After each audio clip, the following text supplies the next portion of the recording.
Hello, thank you for joining me. We're reading through A Course in Miracles, the Daily Handbook, and we're on workbook lesson 135. If I defend myself, I am attacked. If I defend myself, I am attacked. Who would defend himself unless he thought he were attacked, that the attack were real, and that his own defense could save himself? And herein lies the folly of defense. It gives illusions full reality, and then attempts to handle them as real. It adds illusions to illusions, thus making correction doubly difficult. And it is this you do when you attempt to plan the future, activate the past, or organize the present as you wish. You operate from the belief that you must protect yourself from what is happening because it must contain what threatens you. A sense of threat is an acknowledgement of an inherent weakness. A belief there is danger, which has power to call on you to make appropriate defense. The world is based on this insane belief. And all its structures, all its thoughts and doubts, its penalties and heavy armaments, its legal definitions and its codes, its ethics and its leaders, and its gods, all serve but to preserve its sense of threat.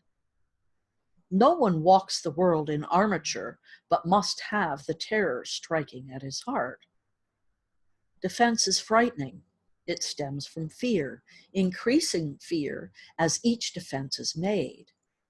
You think it offers safety, yet it speaks of fear made real and terror justified. Is it not strange you do not pause and ask as you elaborate your plans and make your armor thicker and your locks more tight, what you defend and how and against what? Let us consider first what you defend. It must be something that is very weak and easily assaulted. It must be something made easy prey, unable to protect itself and needing your defense. What but the body has such frailty that constant care and watchful deep concern are needful to protect its little life? What but the body falters and must frail to serve the Son of God as worthy host? Yet it is not the body that can fear, nor be a thing of fear. It has no needs but those which you assign to it. It needs no complicated structures of defense, no health-inducing medicine, no care and no concern at all. Defend its life, or give its gifts to make it beautifully, or walls to make it safe, and you but say your home is open to the thief of time, corruptible and crumbling, so unsafe it must be guarded with your very life. Is this picture not fearful? Can you be at peace with such a concept of your home? Yet what endowed the body within the right to serve you, thus accept your own belief? It is your mind which gave the body all the functions that you see in it and set its value far beyond a little pile of dust and water. Who would make defense of something that he recognized as this? The body is in no need of defense. This cannot too often be emphasized. It will be strong and healthy if the mind does not abuse it by assigning it to roles it cannot fulfill, to purposes beyond its scope, and to exalted aims which it cannot accomplish. Such attempts, ridiculously yet deeply cherished, are the sources for many mad attacks you make upon it. For it seems to fail your hopes, your needs, your values, and your dreams. The self that needs protection is not real. The body, valueless and hardly worth the last defense, need merely be perceived as quite apart from you and it becomes a healthy, serviceable instrument through which the mind can operate until its usefulness is over. Who would want to keep it when its usefulness is done? Defend the body, and you have attacked your mind, for you have seen it. For you have seen in it the faults, the weaknesses, the limits, and the lacks from which you think the body must be saved. You will not see the mind as separate from bodily conditions. And you will impose upon the body all the pain that comes from the conception of the mind as limited and fragile, and apart from other minds, and separate from its source. These are the thoughts in need of healing, and the body will respond with health when they have been corrected and replaced with truth. This is the body's only real defense. Yet is this where you look for its defense? You offer it protection of a kind from which it gains no benefit at all, but merely adds to your distress of mind. You do not heal, but merely take away the hope of healing, for you fail to see where hope must lie, if it be meaningful. A healed mind does not plan. It carries out the plans that it receives through listening to wisdom that is not its own. It waits until it has been taught what should be done, and then proceeds to do it. It does not depend on itself for anything except its adequacy to fulfill the plans assigned to it. It is secure in certainty that obstacles cannot impede its progress to accomplishment of any goal that serves the greater plan for the established good of everyone. A healed mind is revealed of the belief that it must plan, although it cannot know the outcome, which is best, by the means by which it is achieved, nor how to recognize the problem that the plan is made to solve. It must misuse the body in its plans until it recognizes this is so. But when it has accepted this as true, then it is healed and lets the body go. Enslavement of the body to the plans the unhealed mind sets up to save itself must make the body sick. It is not free to be the means of helping in a plan which far exceeds its own protection, and which needs its service for a little while. In this capacity, health is assured. For everything the mind employs for this will function flawlessly and with the strength that has been given it and cannot fail. It is perhaps not easy to perceive that self-initiated plans are but defenses, with the purpose all of them were made to realize. They are the means by which a frightened mind would undertake its own protection at the cost of truth. This is not difficult to realize in some forms which these self-deceptions take, where the denial of reality is very obvious. Yet planning is often not recognized as defense. The mind engaged in planning for itself is occupied in setting up control of future happenings. It does not think it will be provided for unless it makes its own provisions. Time becomes a future emphasis to be controlled by learning and experience obtained from past events and previous beliefs. It overlooks the present, for it rests on the idea the past has taught enough to let the mind direct its future course. The mind that plans is thus refusing to allow for change. What it has learned before becomes the basis for its future goals.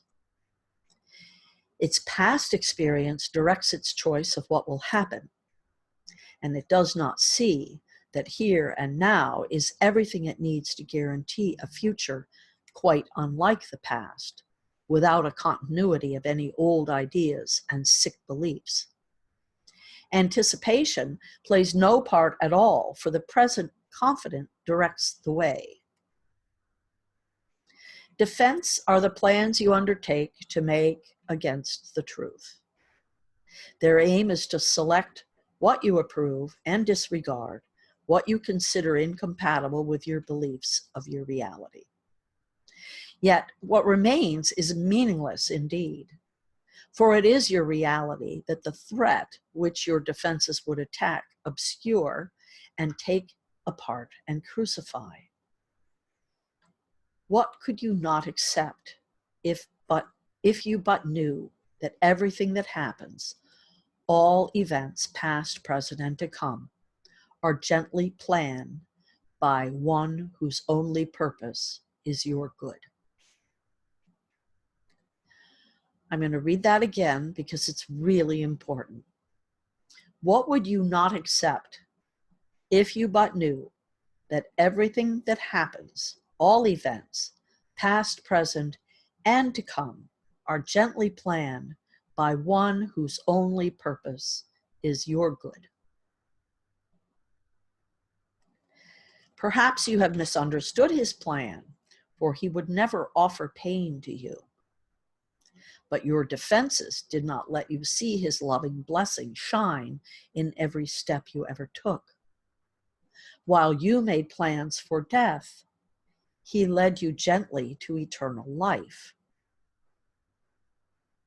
Your present trust in him is the defense that promises a future undisturbed, without a trace of sorrow, and with joy that constantly increases as this life becomes a holy instant, set in time, but heeding only immortality. Let no defenses but your present trust direct the future, for this life becomes a meaningful encounter with the truth that only your defenses would conceal. Without defenses, you become a light which heaven gratefully acknowledges to be its own, and it will lead you on its way, appointed for your happiness according to the ancient plan, begun when time was born.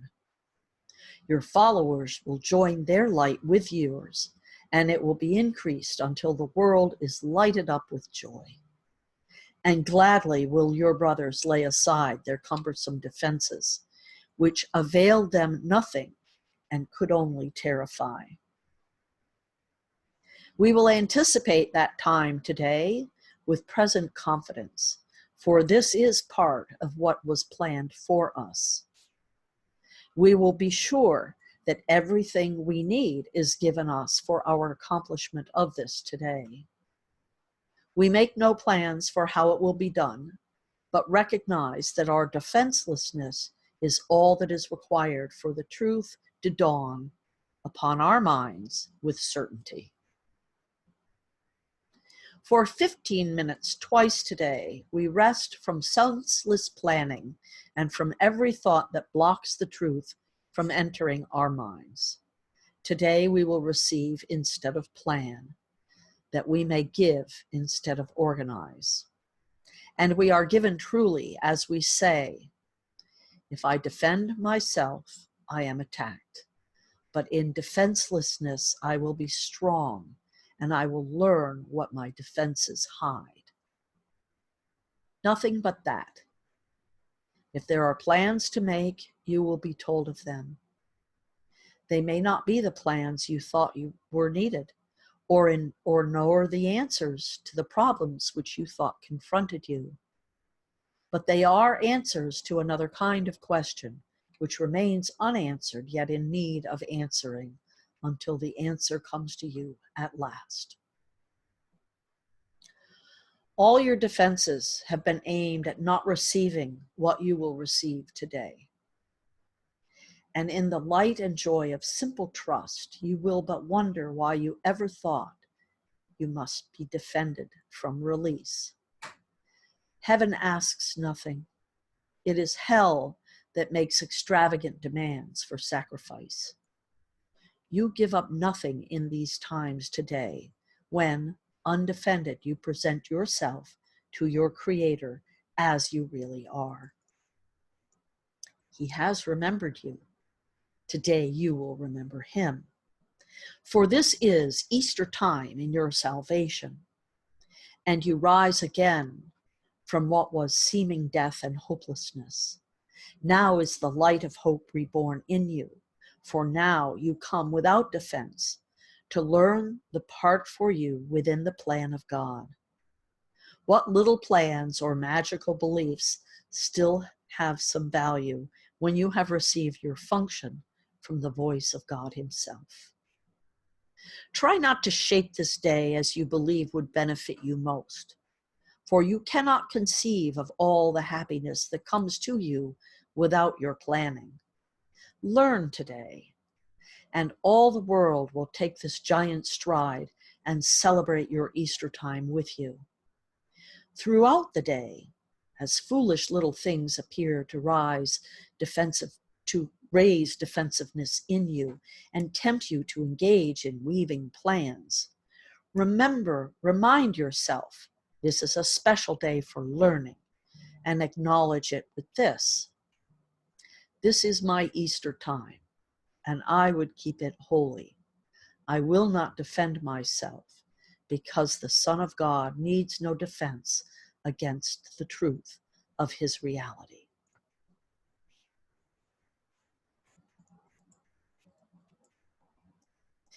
This is an interesting chapter today.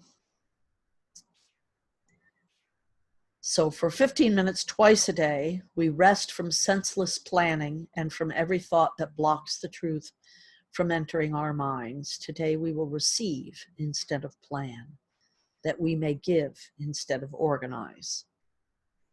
And we are given truly, as we say, if I defend myself, I am attacked.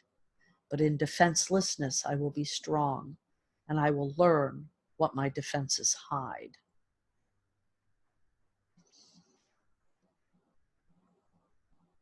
So to a certain extent, I feel as if what they're suggesting is that you hold more of a meditative state today and allow the universe, source, whatever you want to call it, to speak to you.